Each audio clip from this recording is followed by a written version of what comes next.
السلام علیکم، میں ہوں امان حسین اور ایم ایس ایکسل کی سیریز کے ساتھ آج ہم دیکھیں گے کہ ایم ایس ایکسل 2013 میں جو چیزیں ہوتی ہیں میں اس کا تھوڑا سا انٹروڈکشن دوں گا. ایسے سمجھیں یہ ایک انٹروڈکشن لیکچر ہے.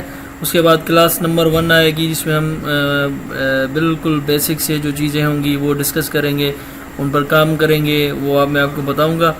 اور سب سے پہلے میں آپ کو بتاتا چلوں کہ ایم ایس ایکسل ایک اکاؤنٹنگ سافٹ ویئر ہے جو شیٹس پہ مشتمل ہوتا ہے. ایک ورک بک ہوتی ہے جس میں بہت ساری شیٹس آپ انسرٹ کر سکتے ہیں. اس میں ایک شیٹ پر لاکھوں لوگوں کا جو ہے، جیسے آپ کی کوئی کمپنی ہے یا کوئی آپ ادارہ چلا رہے ہیں تو لاکھوں لوگوں کا آپ جو اس پہ ریکارڈ مینٹین کر سکتے ہیں. اس میں کافی بہت ساری اسپیس ہوتی ہے، یعنی کالم وائز اور روز وائز تقریباً ایک شیٹ پر ہی آپ لاکھوں لوگوں کا ریکارڈ انسرٹ کر سکتے ہیں، انٹر کر سکتے ہیں. اور اس کے علاوہ بہت ساری اس کے فیچر یوز کرتے ہوئے اور اپنے کام کو بہت آسان بنا سکتے ہیں. فارمولاز اور بہت ساری چیزیں دیکھیں گے انشاءاللہ.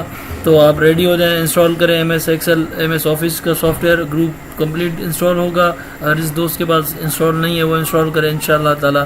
فرسٹ لیکچر میں ہم دیکھیں گے سب سے پہلے جو چیزیں بیسک سے بالکل ایڈوانس لیول تک. تب تک کے لیے اجازت دیجیے.